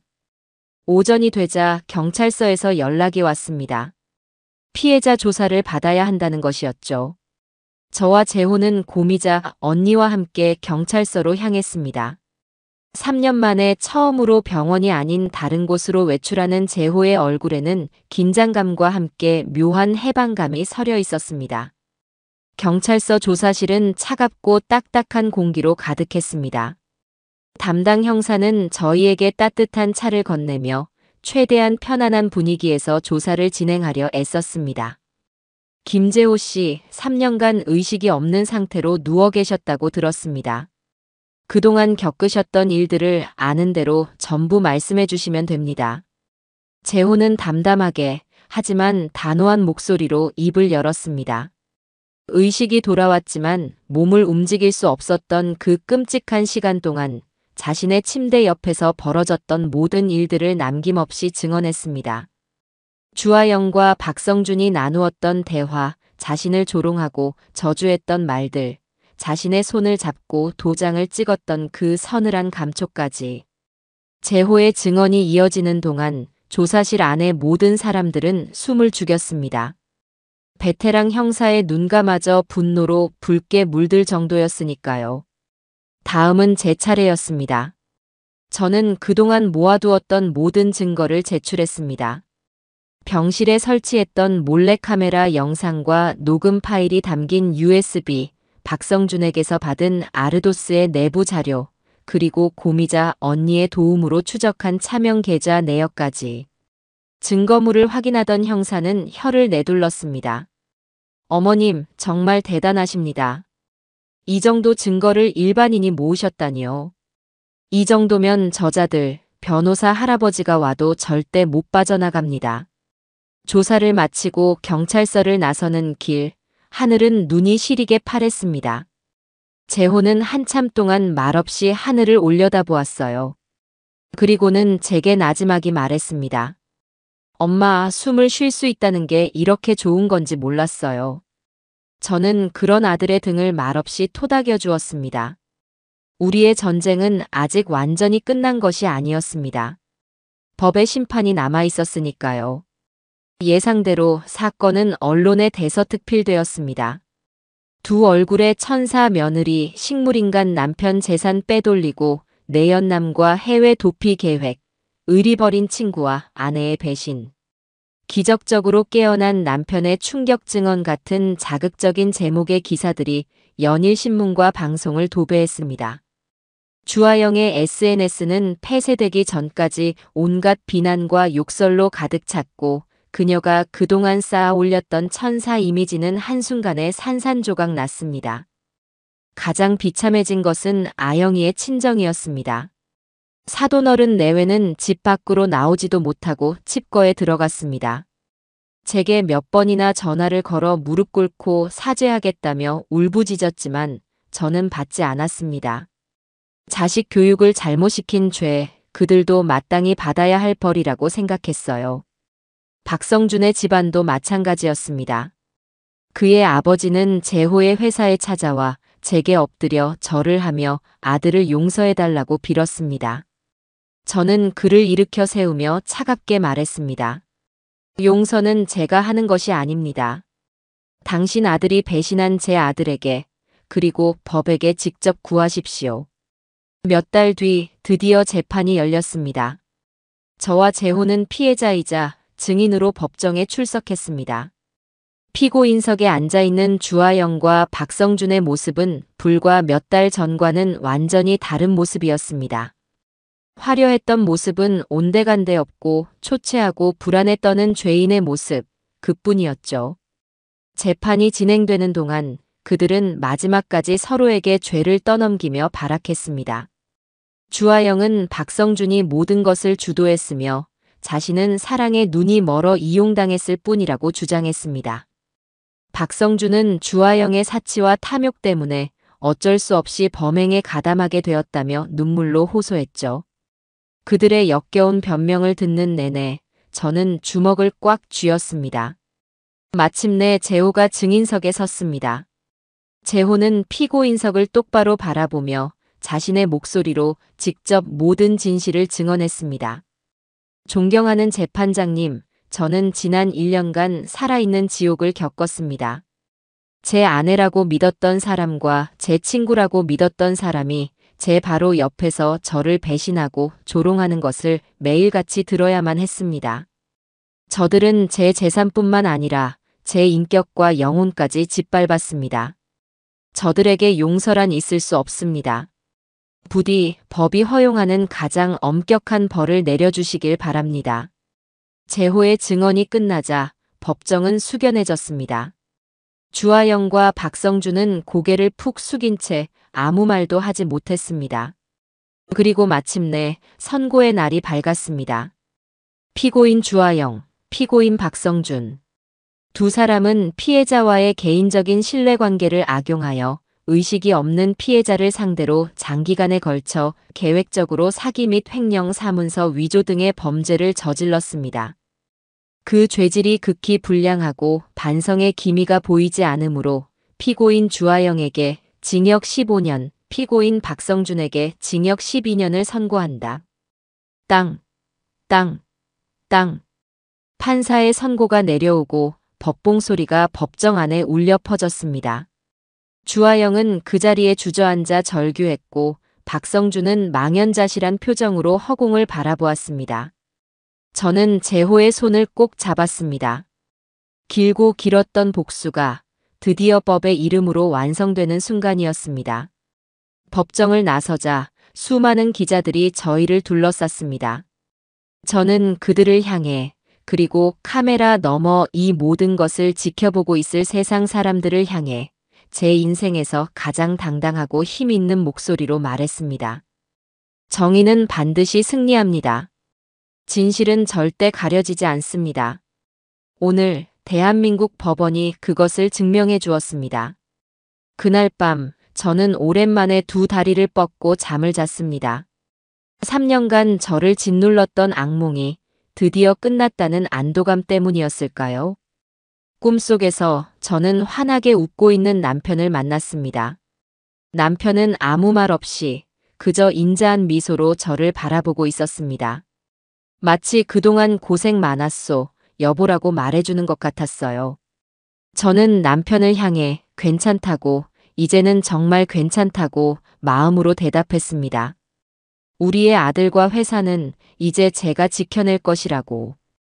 법의 심판은 끝났지만 현실의 문제는 이제부터가 시작이었습니다. 주하영과 박성준이 망쳐놓은 회사는 그야말로 쑥대밭이 되어 있었어요. 자금은 바닥을 드러냈고 핵심 기술 자료는 경쟁사로 유출되었으며 남은 직원들은 불안에 떨고 있었습니다. 제호가 회사로 복귀하던 첫날, 회의실에 모인 직원들의 얼굴에는 반가움보다는 의심과 걱정이 더 가득했습니다. 여러분, 제가 돌아왔습니다. 그동안 정말 죄송했습니다. 제호는 직원들 앞에 깊이 고개를 숙였습니다. 자신의 불찰로 회사와 동료들을 위기에 빠뜨린 것에 대한 진심 어린 사과였죠. 그리고는 앞으로의 계획을 발표했습니다. 저는 오늘부터 이 회사를 처음부터 다시 세운다는 마음으로 일할 겁니다. 여러분이 저를 한 번 더 믿어주신다면 저는 제 모든 것을 걸고 이 회사를 다시 일으켜 세우겠습니다. 하지만 한 번 무너진 신뢰는 쉽게 회복되지 않았습니다. 투자자들은 등을 돌렸고 은행은 대출금 상환을 압박해왔습니다. 제호는 밤낮을 가리지 않고 일했습니다. 새로운 투자자를 만나기 위해 전국을 뛰어다니고 떠나간 직원들을 설득하기 위해 집까지 찾아가 무릎을 꿇었습니다. 그런 아들의 모습을 보며 저는 더 이상 뒤에서 지켜보고만 있을 수 없었어요. 저는 제 이름으로 된 아파트와 땅을 모두 처분했습니다. 그리고 그 돈을 전부 회사에 투자했어요. 남편의 피와 땀이 서린 회사를, 아들이 목숨 걸고 지키려는 회사를 이대로 무너지게 둘 수는 없었으니까요. 엄마, 어떻게 이러실 수가 있어요? 제호는 제 결정에 눈물을 흘리며 반대했습니다. 이건 엄마가 평생 모은 재산이잖아요. 저 때문에 엄마까지 길거리에 나앉게 할 수는 없어요. 저는 그런 아들의 손을 잡고 말했습니다. 아들, 엄마한테 가장 큰 재산은 돈이나 집이 아니라 바로 너야. 너만 다시 일어설 수 있다면 엄마는 아무것도 필요 없어. 그리고 이건 그냥 주는 돈이 아니야. 투자하는 거지. 나중에 회사가 다시 일어서면 10배로 갚아라, 이놈아. 제 농담 섞인 말에 제호는 더 크게 울었습니다. 그날 이후 저는 단순히 투자자에서 그치지 않고 회사의 정식 감사로 출근하기 시작했습니다. 평생을 가정주부로만 살았던 제게는 엄청난 도전이었죠. 하지만 저는 두렵지 않았습니다. 고미자 언니에게 법률과 회계를 배우고 밤을 새워가며 회사 서류들을 파고들었습니다. 저는 이제 연약한 엄마가 아니었습니다. 아들과 함께 회사를 지키는 든든한 동지이자 감시자였죠. 저와 제호의 필사적인 노력은 조금씩 빛을 발하기 시작했습니다. 우리의 진심을 알아본 몇몇 직원들이 회사로 돌아왔고 재호의 옛 명성을 기억하는 작은 투자자들이 다시 손을 내밀어 주었습니다. 회사는 아주 느리지만 분명히 다시 살아나고 있었습니다. 몸은 고되고 힘들었지만 제 마음은 그 어느 때보다 평온하고 충만했습니다. 누군가의 아내, 누군가의 엄마가 아닌 이오키라는 이름으로 제 몫을 해내고 있다는 성취감이 저를 지탱해 주었죠. 그러던 어느 날 재호가 조심스럽게 제게 말했습니다. 엄마, 이제 그만 그 집을 정리해야 할 것 같아요. 재호가 말한 그 집은 한때 아영과 함께 살았던 신혼집이었습니다. 그곳은 사건 이후로 텅 빈 채로 남아 있었어요. 그 집에는 우리의 행복했던 기억보다 아프고 끔찍한 기억이 더 많이 서려 있었습니다.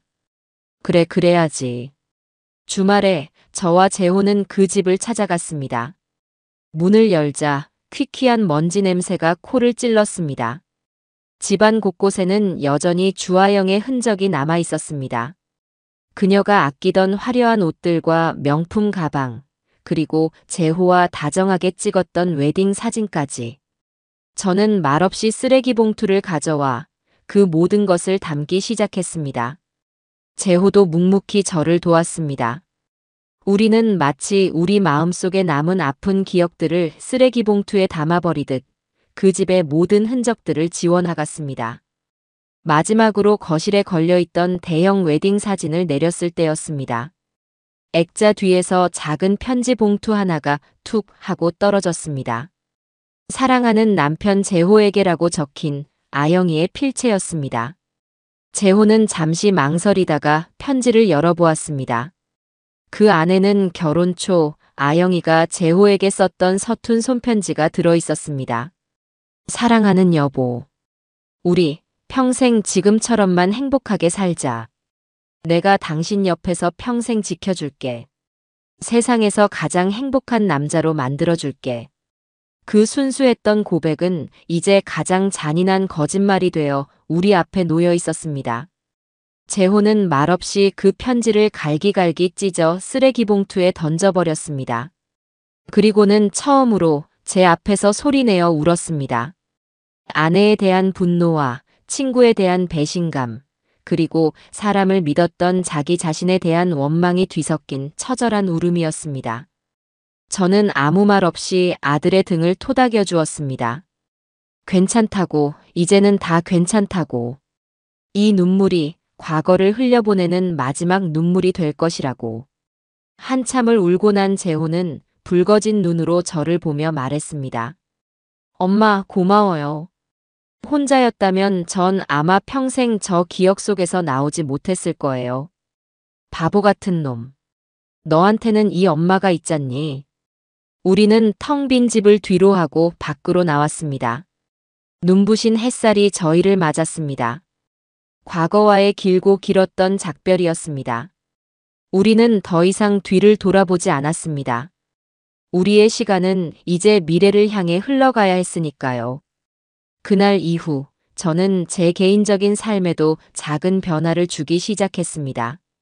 고미자 언니와 함께 동네 문화센터에서 하는 연극 교실에 등록했어요. 처음에는 쑥스럽고 어색했지만 무대 위에서 다른 사람의 인생을 연기하는 일은 제게 놀라운 해방감을 주었습니다. 평생을 억누르고 살아왔던 제 안에 또 다른 열정을 발견한 기분이었죠. 재호 역시 조금씩 변해갔습니다. 일에만 몰두하던 아들이 주말에는 저와 함께 영화를 보거나 등산을 가기 시작했습니다. 우리는 그동안 나누지 못했던 수많은 이야기를 나누었습니다. 아들의 어린 시절 이야기, 제 젊은 날의 이야기. 우리는 서로를 더 깊이 이해하게 되었고 우리의 관계는 그 어느 때보다 단단해졌습니다. 어느 날 저녁 연극 연습을 마치고 집으로 돌아오는 길이었습니다. 고미자 언니가 제게 툭 하고 물었습니다. 동생, 요즘 얼굴이 아주 좋아. 행복해 보여. 저는 언니를 보며 환하게 웃었습니다. 네, 언니. 저 행복해요. 제 인생에서 지금이 가장 행복한 것 같아요. 그것은 진심이었습니다. 저는 모든 것을 잃었다고 생각했지만 사실은 더 소중한 것들을 얻었습니다. 아들과의 진정한 유대감, 기댈 수 있는 좋은 친구, 그리고 무엇보다 이오키라는 제 자신의 이름으로 살아가는 당당한 삶을 말입니다. 저의 진짜 인생 2막은 그렇게 소박하지만 단단하게 시작되고 있었습니다. 시간은 훌륭한 의사라는 말이 맞나 봅니다. 지옥 같았던 그 일이 있고 2년이라는 세월이 흘렀어요. 그동안 많은 것들이 변했습니다.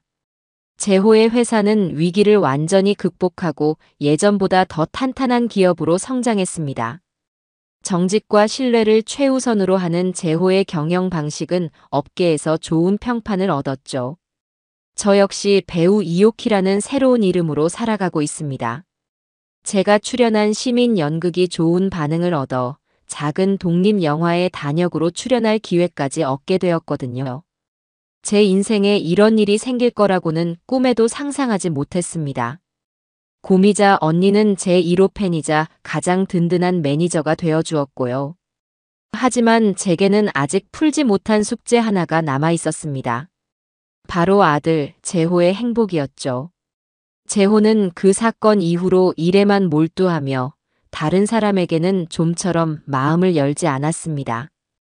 특히 여자에게는 철옹성 같은 벽을 치고 있었죠. 한 번 사람에게 크게 대인 상처가 그만큼 깊다는 뜻일 겁니다. 어미로서 그런 아들의 모습이 늘 가슴 아팠습니다. 그러던 어느 날 제호가 저녁 식사를 함께 하자며 저를 고급 한정식 식당으로 불렀습니다. 회사 일로 중요한 손님을 만나는 자리인가 보다 생각하고 나갔는데 그 자리에는 제호 혼자 앉아있지 않았습니다. 제호의 옆에는 단아하고 선한 인상을 가진 한 여자가 수줍게 웃으며 앉아 있었어요. 엄마 인사드려. 이쪽은 한지수 변호사님이야. 저는 순간 무슨 상황인지 몰라 잠시 굳어 있었습니다. 제호는 그런 저를 보며 멋쩍게 웃으며 설명을 덧붙였습니다. 그동안 우리 회사 법률 자문해 주셨던 분이야. 엄마도 몇 번 서류 때문에 뵌 적 있을 텐데. 그제야 기억이 났습니다. 주하영과의 이혼 소송과 재산 반환 소송을 진행할 때 묵묵히 우리 편에 서서 모든 법적 절차를 도와주었던 젊은 변호사. 하지만 그때는 너무 경황이 없어 제대로 얼굴을 본 적도 없었죠. 아, 안녕하세요. 제가 이제야 제대로 인사를 드리네요. 그동안 정말 감사했습니다, 변호사님. 별 말씀을요, 사모님. 제가 할 일을 했을 뿐인걸요. 편하게 지수 씨라고 불러주세요. 한지수라는 그 변호사는 참 따뜻하고 현명한 사람이었습니다. 식사를 하는 내내 저는 두 사람의 모습을 유심히 지켜보았습니다. 제호는 예전처럼 가시 돋친 모습이 아니었습니다. 지수 씨 앞에서만큼은 편안하게 농담도 하고 환하게 웃기도 했죠. 지수 씨는 그런 제호의 이야기를 진심으로 들어주고 따뜻한 눈빛으로 그를 바라봐 주었습니다. 그녀는 제호가 겪었던 모든 아픔과 상처를 이미 알고 있는 사람이었습니다. 그의 가장 어두운 밑바닥을 보았음에도 기꺼이 그의 곁을 지켜주고 있는 것이었죠. 그날 집으로 돌아오는 차 안에서 제호가 제게 조심스럽게 물었습니다. 엄마 지수 씨, 어땠어요? 저는 창밖을 보는 척하며 슬며시 눈가에 눈물을 닦았습니다. 좋더라. 아주 좋은 사람 같아. 네가 아깝다는 생각이 들 만큼. 제 말에 제호는 아이처럼 환하게 웃었습니다. 그 웃음을 보는 순간 제 마음속에 남아있던 마지막 응어리가 모두 녹아내리는 것 같았어요. 몇 달 뒤 제호는 지수 씨와 함께 저희 집으로 저녁 식사를 하러 왔습니다. 그날은 고미자 언니도 함께 했죠. 지수 씨는 빈손으로 오지 않고 제가 좋아하는 과일과 언니가 좋아하는 약과를 사오는 살뜰함을 보였습니다. 우리는 다 함께 식탁에 둘러앉아 즐겁게 이야기를 나누었습니다. 어색함이라고는 찾아볼 수 없었어요. 마치 오랫동안 알고 지낸 가족처럼 편안하고 따뜻한 분위기였습니다. 식사가 끝나고 과일을 먹을 때였습니다. 제호가 갑자기 자리에서 일어나 제 앞에 서서 봉투 하나를 내밀었습니다. 엄마, 이거 받으세요. 이게 뭐니? 그때 엄마가 회사에 투자했던 돈이요. 10배로 갚으라고 하셨죠? 아직 10배는 아니지만 그래도 이젠 엄마 돈 없이도 회사가 괜찮아졌어요. 정말 감사합니다, 엄마. 저는 봉투를 받지 않고 아들의 손을 꼭 잡았습니다. 아니다. 그 돈은 너희 결혼할 때 내가 주는 선물이다. 제 말에 재호와 지수 씨의 얼굴이 빨개졌습니다. 고미자 언니는 박수를 치며 소리쳤죠. 어머, 어머. 동생, 지금 프러포즈 대신 해주는 거야? 김 사장, 얼른 대답 안 하고 뭐 해? 재호는 쑥스러워하면서도 지수 씨를 향해 돌아보며 말했습니다. 지수 씨 엄마가 허락하신 것 같은데. 나랑 결혼해 줄래요? 지수 씨는 눈물을 글썽이며 말없이 고개를 끄덕였습니다. 그 모습을 보는데 저도 모르게 눈물이 흘렀습니다. 하지만 그 눈물은 슬픔의 눈물이 아닌 기쁨과 감사, 그리고 행복의 눈물이었습니다. 얼마 후 재호와 지수 씨는 양가 가족과 가까운 지인들만 모시고 작은 결혼식을 올렸습니다. 화려하진 않았지만 그 어떤 결혼식보다 따뜻하고 진심 어린 축복이 가득한 자리였죠. 저는 아들의 손을 잡고 식장으로 들어가는 새 며느리의 뒷모습을 보며 마음속으로 남편에게 말했습니다. 여보, 보고 있어요? 우리 아들, 이제 정말 행복해졌어요. 당신도 하늘에서 기뻐하고 있죠? 결혼식이 끝나고 저는 고미자 언니와 함께 공원으로 산책을 나갔습니다. 상쾌한 바람이 얼굴을 스쳤습니다. 이제 정말 다 끝났네. 동생, 속이 다 후련하겠다. 네, 언니. 정말 후련해요. 이제 아무런 미련도 후회도 없어요. 우리는 벤치에 앉아 잠시 쉬어갔습니다. 공원에서는 아이들이 즐겁게 뛰어놀고 있었고 젊은 연인들은 서로를 보며 사랑을 속삭였습니다. 평범하지만 소중한 일상들이었습니다. 저 역시 그 평범한 행복 속으로 돌아온 것이죠. 동생, 이제 뭐 할 거야? 연극은 계속할 거지? 그럼요. 다음 주부터는 새로운 작품 연습 들어가요. 이번엔 주인공이래요, 제가. 저는 활짝 웃으며 대답했습니다. 고미자 언니는 제 어깨를 툭 치며 말했습니다. 잘 됐네. 역시 내 동생이야. 네 인생의 주인공은 바로 너라니까. 언니의 말에 우리는 함께 큰 소리로 웃었습니다. 그래요, 제 인생의 주인공은 바로 저 이오키였습니다. 길고 긴 막장 드라마의 조연이 아닌 제 삶을 스스로 개척해 나가는 당당한 주인공. 제 아들은 이제 새로운 가정을 꾸렸고 저 역시 제2의 인생을 찾았습니다. 모든 것이 제자리를 찾은 겁니다. 하늘은 더없이 맑고 푸르렀습니다. 저는 그 하늘을 보며 앞으로 펼쳐질 제 인생의 새로운 장면들을 기대했습니다. 이제 제 이야기에는 더 이상 분노와 복수는 없을 겁니다. 오직 사랑과 웃음, 그리고 행복만이 가득할 테니까요. 저의 진짜 해피엔딩은 바로 지금부터 시작이었습니다.